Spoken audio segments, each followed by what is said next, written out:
ایک حکومت چل رہی تھی پاکستان کی اکنامک سروے کے اندر، آپ پڑھ لیں، یہ حکومت کی اکنامک سروے کے متعلق جو چھپتی ہے، کہ جو جائزہ لیتی ہے ملک کی جو معیشت اوپر جا رہی ہے، کیا کر رہی ہے، اس کے اوپر اس کی طبیعت کیسی ہے.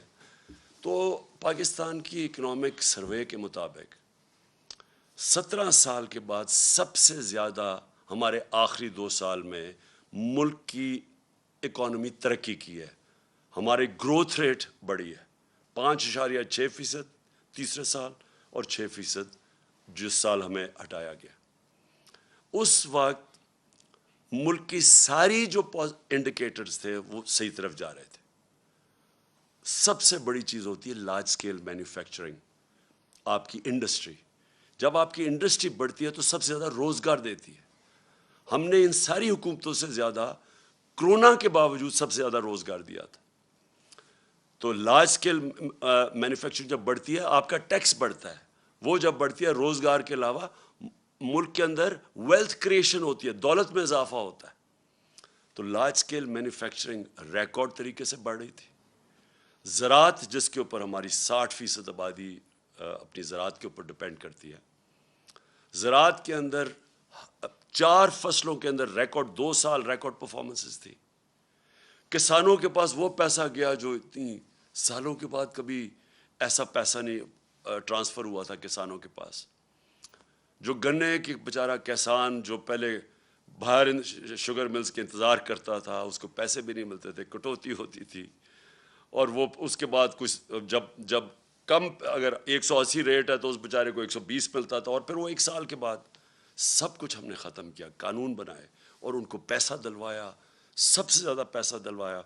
پیسہ گیا دیہاتوں کی طرف. اس کے بعد وہاں خوشحالی آئی، ریکارڈ موٹر سائیکل سیلز ہوئی، اس کا مطلب وہاں پیسہ گیا. تو زراعت بھی صحیح راستے پہ تھی، ہماری انڈسٹری بھی صحیح راستے پہ بڑھ رہی تھی. ٹیکسٹائل کے اندر سارے ریکارڈ ٹوٹ گئے. فیصل آباد کے اندر مزدور نہیں ملتے تھے ٹیکسٹائل کے لیے، انڈسٹری کے لیے. تو اس دور کے اندر جب ہماری ایکسپورٹس بھی ریکارڈ ہو گئیں، ہماری ریمیٹنسز بھی ریکارڈ ہو گئیں، یعنی سب پاکستان کی تاریخ میں سب سے زیادہ ملک میں ڈالرز آ رہے تھے. اور اس وقت جب آئی ٹی، دیکھیں فیوچر اس ملک کا ٹیکنالوجی میں، آئی ٹی میں، ہم نے جو ان کو آئی ٹی کی انڈسٹری کی مدد کی، 2 سالوں میں 75% ہماری ایکسپورٹس بڑھی اور ہم صحیح راستے پہ نکل گئے تھے. تو اس دور میں جب ایک ملک صحیح طرف کیا چلا گیا تھا، اور آئی ایم ایف، یہ یاد رکھیں، آج کہتے ہیں جی ہم آئی ایم ایف کے مجبور ہیں، ہم 2.5 سال آئی ایم ایف کے ساتھ تھے، ہم بھی مجبور تھے آئی ایم ایف کے پروگرام میں ہوتے ہوئے. اور اب انہوں نے کہا نا جی عالمی مہنگائی ہوئی. عالمی مہنگائی تو پچھلی گرمیوں سے شروع ہو گئی تھی. ہم جب کہتے تھے عالمی مہنگائی ہے تو یہ کہتے تھے مہنگائی مارچ کریں گے. تو جب ساری چیزیں پازیٹیو جا رہی تھیں، اور اس کے باوجود کہ ہم آئی ایم ایف میں بھی تھے، اس کے باوجود جب ہم وہ پاکستان کو فلاحی ریاست کی طرف لے کے جا رہے تھے جو پاکستان کا نظریہ تھا، اسلامی فلاحی ریاست. ہم نے پہلی دفعہ ہیلتھ کارڈ، کبھی سنا ہے کہ کسی بھی مڈل انکم گروپ، غریب کو تو چھوڑے، جو اپنے سارے خاندانوں کو ایک ہیلتھ انشورنس دے رہا ہے 10 لاکھ روپے کی، کہیں بھی جا کے اپنا علاج کروا سکے. احساس پروگرام ہمارا انٹرنیشنلی اکنالج ہوا، جو غربت کم کرنے کے لیے پروگرام تھا. انٹرنیشنلی اکنالج کیسے ہوا کہ اسٹینفورڈ یونیورسٹی کی ریسرچ، انہوں نے ریسرچ کر کے فیصلہ کیا کہ پاکستان کو احساس پروگرام فلاحی ریاست کی طرف لے کے جا رہا تھا. کامیاب پاکستان تھا.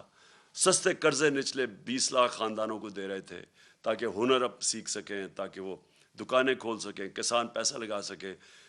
سود کے بغیر قرضے دے رہے تھے گھر بنانے کے لیے. پھر پوری ایک ہاؤسنگ کا ہمارا پورا انسینٹیوائز کر رہے تھے، بینک پیسے دیں، کم سود کے اوپر لوگ گھر بنائیں، جتنا کرائے دیتے تھے اسی کرائے کے اوپر قسطیں پے کر کے اپنا گھر بنا لیں. یہ ساری چیزیں چل رہی تھیں. اس وقت سازش کر کے ہماری حکومت گرائی گئی.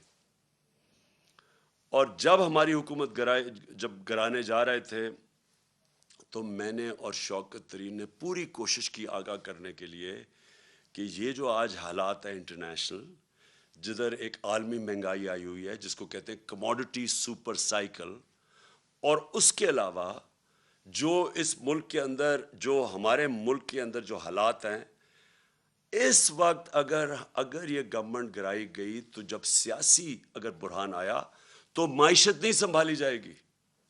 ہم نے یہ آگاہ کیا، وہ لوگ جو روک سکتے تھے اس کو، کہ معیشت نہیں سنبھالی جائے گی. اور خاص طور پہ ان لوگوں سے آپ ذرا ان کا ٹریک ریکارڈ دیکھیں، یہ کب انہوں نے ہماری ملک کی معیشت ٹھیک کی ہے. اور سب سے بڑی انڈیکیشن ہوتا ہے جب آپ ایک ملک کی معیشت کو ٹھیک کرتے ہیں تو آپ کی ایکسپورٹس بڑھتی ہیں، جس سے ڈالرز ملک میں آتے ہیں، جس سے ویلتھ کریشن ہوتی ہے.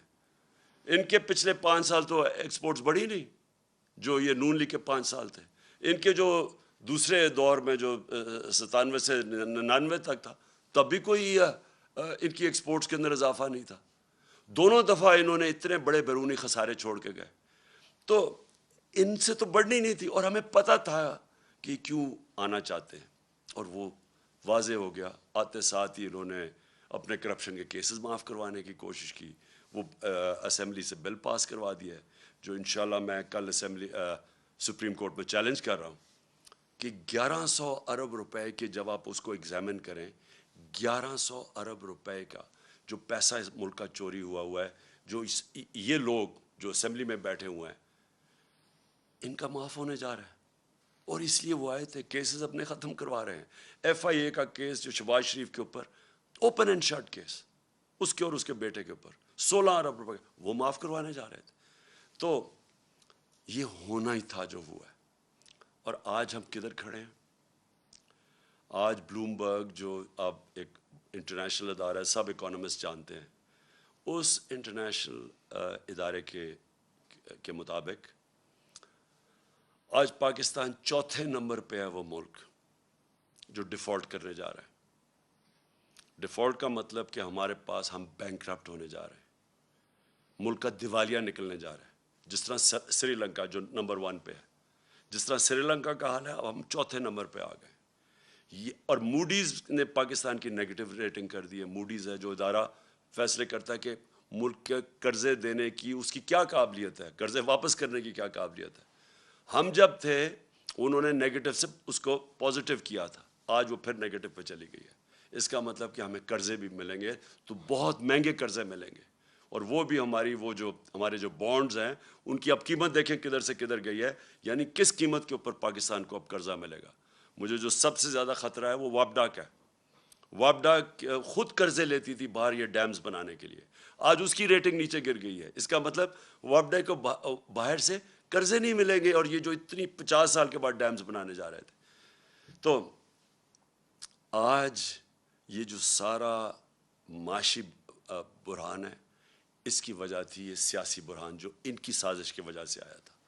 اور مجھے کوئی چیز نہیں نظر آ رہی کہ اب یہ اس کو کیسے روک سکتے ہیں. آپ یہ سوچیں کہ ریزروز ہمارے آدھے ہو گئے جب سے یہ آئے ہیں، جب سے یہ سیاسی بحران شروع کیا تھا اس سے اب آدھے ریزروز ہیں جو فارن ایکسچینج. روپیہ ہمارا گر کے تقریباً 28 روپے گر چکا ہے. اور سب سے خطرناک چیز یہ ہے کہ آئی ایم ایف کی اگریمنٹ کے سائن ہونے لگی ہے، روپے کو تو مضبوط ہونا چاہیے تھا، وہ مزید اور 10 روپیہ گر گیا. تو آگے اگر جس طرح کے حالات ہیں، آگے اگر اب ہم نے سبق نہ سیکھا اور یہ نہ سمجھا کہ جب تک سیاسی سٹیبلٹی، جب تک سیاسی بحران ختم نہیں ہوگا، یہ معیشت اب اور مزید نیچے جائے گی. اور مجھے خطرہ ہے کہ ادھر ہی نہ پہنچ جائے کہ سب کے ہاتھ سے ہی نکل جائے. اس لیے ایک ہی راستہ ہے اب آگے، اور وہ ایک راستہ ہے صاف اور شفاف الیکشنز کروانے کا. اور میں آج اپنی قوم کے سامنے جو چیز رکھنا چاہتا ہوں، جس طرح کا انہوں نے پنجاب میں الیکشن کروایا، ایسا اگر الیکشن کروانا ہے اور اگر یہ اسی طرح کے آگے الیکشن کروانے ہیں، میں آپ کو یقین دلاتا ہوں کہ اس سے بحران بڑھے گا، کم نہیں ہوگا. ہر حربہ استعمال کیا گیا ہمیں الیکشن ہرانے کا. ساری جتنی پنجاب کی حکومت کے پاس جتنے بھی طریقے تھے ہمیں الیکشن ہرانے کے، انہوں نے سارے استعمال کیے. سپریم کورٹ کی ججمنٹ تھی کہ کسی قسم کا جب انہوں نے ایک غیر آئینی طور پہ انہوں نے اجازت دی حمزہ شریف کو چیف منسٹر بننے کی، تو سپریم کورٹ نے ساتھ کہا کہ کسی قسم کی مداخلت نہیں ہوگی اسٹیٹ مشینری کی الیکشن پہ۔ انہوں نے ہر قسم کی مداخلت کی، ایک تو اسٹیٹ مشینری پوری استعمال کی، ایف آئی آرز کاٹی، پولیس کے ذریعے ڈرایا دھمکایا گیا، ہر جگہ سے ہمارے پاس کمپلینٹس آئے کہ جو پولیس نے حرکتیں کی۔ کئی جگہ تھے ایسے پولیس آفیسرز، تو وہ میں آج داد دوں گا، وہ اس کے باوجود کہ ان کے اوپر پریشر ڈالا گیا کہ مدد کریں ان کو جتانے کی نون لیگ کو، اس کے باوجود انہوں نے ریزسٹ کیا، ان کو میں سلام کرتا ہوں۔ لیکن میرے ایک وہ یاد ہے مجھے جس پولیس آفیسر نے صرف یہی نہیں کہ انہوں نے مداخلت کی، وہ بلکہ نون لیگ کے جالے بن کے انہوں نے ہمارے خلاف ایکٹیویٹی کی، ہمیں ایک یاد ہے۔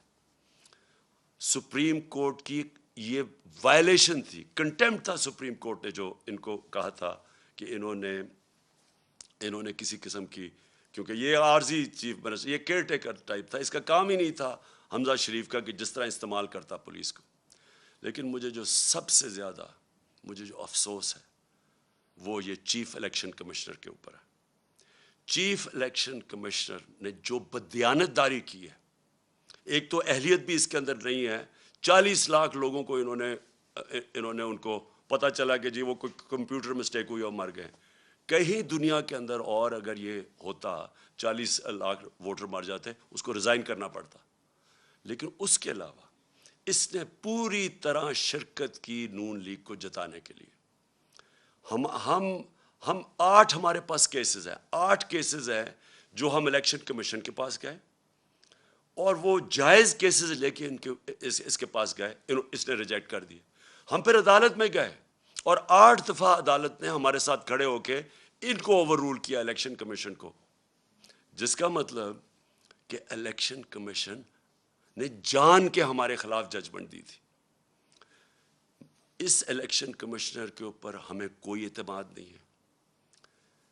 انہوں نے الیکشن کروایا سینٹ کا، سپریم کورٹ نے اجازت دی کہ آپ سینٹ کے ووٹ کو ویریفائی کریں۔ اس الیکشن کمیشن کو اور ساری پولیٹیکل پارٹیز کو پتہ ہے کہ 30 سال سے سینٹ کے سیکرٹ بیلٹ کے اوپر پیسہ چلتا ہے۔ میں نے پوری کوشش کی، ہم ہی سپریم کورٹ کے پاس گئے اور سپریم کورٹ نے اس کو روکنے کے لیے اجازت دی کہ ہاں آپ ووٹ کو ویریفائی کر سکتے ہیں۔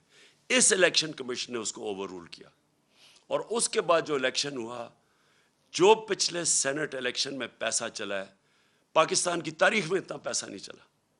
یوسف رضا گیلانی کا بھائی بیٹا پکڑا گیا پیسے دیتے ہوئے، اسی الیکشن کمیشن نے اس کو انویسٹیگیٹ کیا۔ 1.25 سال ہو گیا، کوئی ایکشن نہیں لیا اس نے۔ یعنی کسی اور دنیا کے اندر ایک الیکشن کمشنر جس کا کام ہے، اس کا مینڈیٹ ہے فری اینڈ فیئر الیکشن، وہ جب دیکھتا ہے پکڑا گیا کوئی الیکشن کی چوری کرتے ہوئے، پیسے دے کے، رشوت، کوئی ایکشن نہیں لیا، جس کی وجہ سے کھلے عام تصویریں آئی ہیں کہ الیکشن کے اندر پیسہ چل رہا تھا، خریدے جا رہے تھے ووٹ، خانے وال کے اندر تصویریں آئی ہیں، پیسے دے رہے ہیں، ابھی اس الیکشن کے اندر کھلے پیسے دے رہے ہیں۔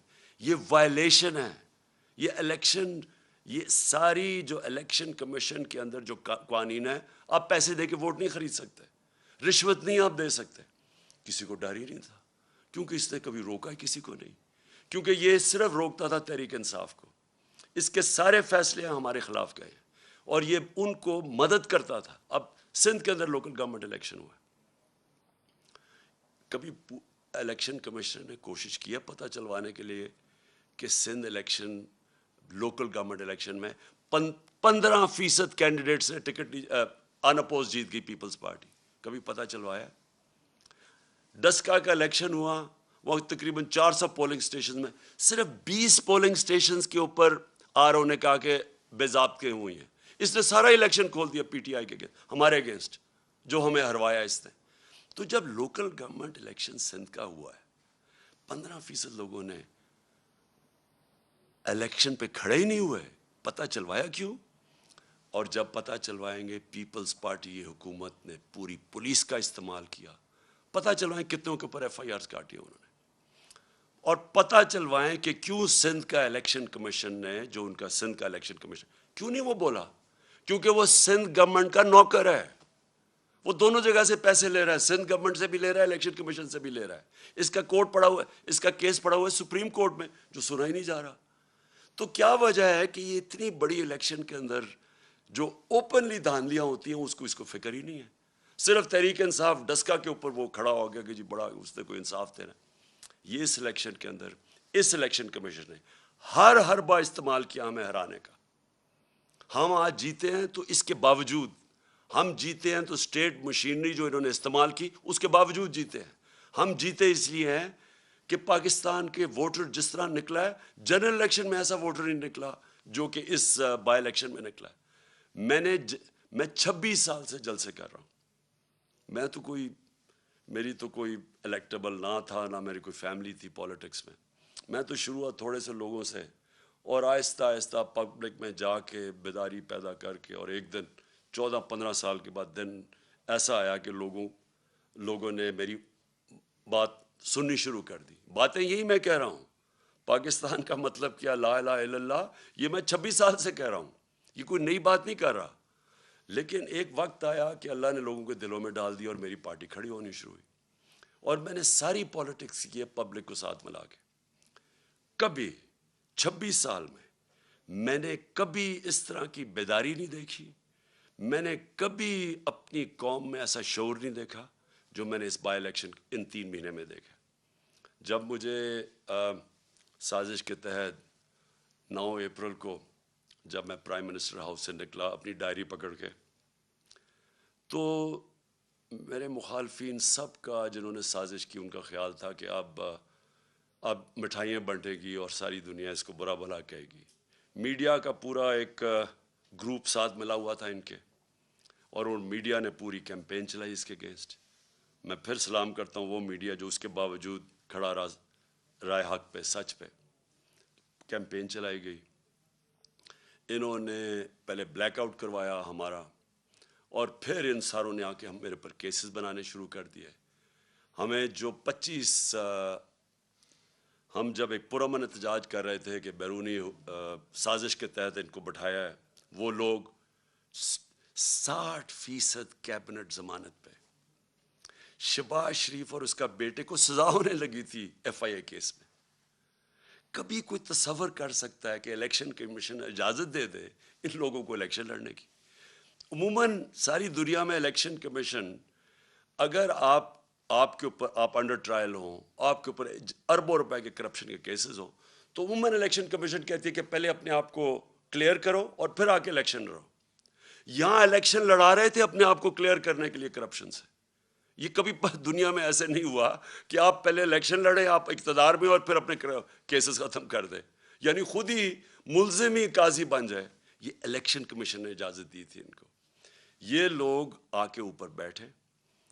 25 مئی کو میں کبھی نہیں بھولوں گا, قوم نکلی, ساری قوم نکلی ان کے خلاف جو انہوں نے یہ ہمارے ملک سے ظلم کیا. اور انہوں نے ان لوگوں کے اوپر جس طرح کا تشدد کیا, وہ پولیس والوں نے جو کیا پنجاب کے اندر, اور ایک پولیس والا مجھے یاد ہے, انہوں نے جو کیا پنجاب میں, یہ جو رانا ثناء اللہ اور شہباز شریف نے یہ جو جہاں ظلم کیا اسلام آباد میں, اور ان کو شرم نہیں آئی کہ وہاں فیملیز نظر آ رہی ہیں اور ان کے اوپر یہ ٹیئر گیسنگ کر رہے ہیں, اور صرف اس لیے ڈر لگے, خوف پھیلانے کے لیے کہ ہم ان کو اتنا خوف پھیلائیں گے کہ یہ چپ کر کے بیٹھ جائیں گے, کیونکہ یہ بھیڑ بکری ہیں. یہ آپ کو انسان نہیں سمجھتے, یہ قوم کو بھیڑ بکریاں سمجھتی ہیں کہ جو مرضی آ کے فیتے کاٹ لو اور شہباز شریف ادھر بھاگ جائے تو سمجھے کہ جی لوگ بیوقوف ہیں, مان جائیں گے. تھوڑی دیر کے لیے سب کو آپ پاگل بنا سکتے ہیں. سارا وقت کوئی بھی انسان نہیں آیا جو کہ سب لوگوں کو پاگل بنا سکے, اور یہ واضح ہو گیا جس طرح پبلک نکلی ہے. انہوں نے ڈرانے کی کوشش کی, لوگوں نے اپنی جو خوف کا جو بت ہے اس کو توڑ دیا. پبلک نکلا ہی باہر, اور پبلک نے ہر چیز, انہوں نے ووٹس پھینکی ہوئی تھی لوگوں کو, فیملی تو ایک فیملی کا ادھر ووٹ ہے دوسرا کا وہاں باہر, یعنی جو انہوں نے یہ الیکشن کمیشن نے حرکت کرنی تھی سب کر دی. اس کے باوجود عوام نے ان کو شکست دی. اور میں وہ جو 25 مئی کو جو قوم کھڑی ہوئی ہے اس دن, اور جو انہوں نے برداشت کیا اور اس کے بعد بار بار نکلتی رہی ہے, کبھی اتنے بڑے جلسے نہیں ہوئے. اس سے یہ ثابت ہو گیا جو میں آج شروع کی تھی اپنی تقریر کہ میں اس لیے آج بڑا خوش ہوں کہ میری قوم آج قوم بننے جا رہی ہے. لوگ جاگ چکے ہیں, شعور آ گیا, بیداری ہے لوگوں کے اندر. اب آپ جو مرضی کر لیں, یہ جو بوتل سے جن نکلا ہے نا شعور کا, اس کو واپس نہیں اب ڈال سکتے. جو بھی کوشش کرے گا اب کہ پبلک کے مینڈیٹ کو چوری کرے, کوئی بھی سمجھتا ہے کہ بند کمرے میں فیصلہ کر لیں گے ملک کے مستقبل کا, اب یہ کسی غلط فہمی میں نہ رہے. یہ ملک اب, یہ قوم حقیقی آزادی کی طرف چلی گئی ہے. یہ جو ساری کیمپین تھی یہ لوگوں نے اس لیے نہیں کی کہ یہ کوئی بائی الیکشن ہو رہا ہے. لوگ اپنی حقیقی آزادی کے لیے نکلے ہوئے تھے. جو میں نے آج جب جذبہ دیکھا ہے 26 سال کی پولیٹکس میں, میں نے کبھی اس قوم میں وہ جذبہ نہیں دیکھا. میں نے ایسے نہیں لوگوں کو نکلتے دیکھا. اور میں اس لیے کہہ رہا ہوں کہ اب 2 ہی راستے رہ گئے. جو بھی اب کوشش کرے گا نا کہ ان کا مینڈیٹ چوری کرنے کے لیے, وہ خود جس طرح یہ انہوں نے شکست ہوئی ہے نون لیگ کو, ان کو شکست ہو جائے گی. ایک راستہ ہے اب قوم کا, اور وہ راستہ ہے صاف اور شفاف الیکشنز.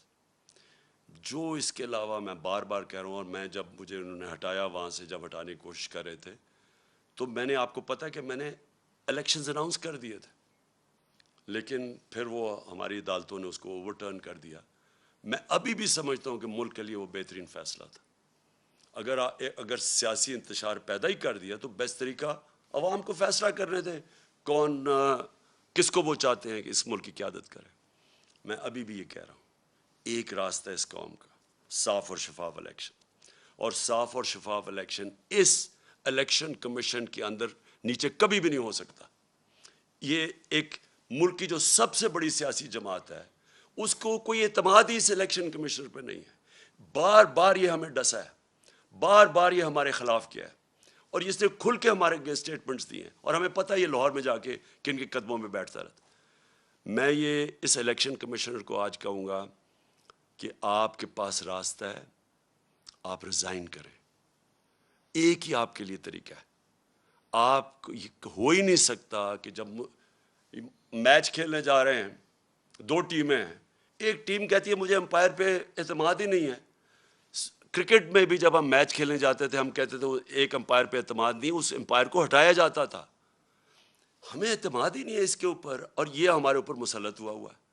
اور دوسری چیز, جج ہے, یہ امپائر الیکشن جج بھی ہے. جج کا کام کر رہے ہیں نا, 2 جو کمپیٹ کر رہے ہیں, جج نے فیصلہ کرنا ہے.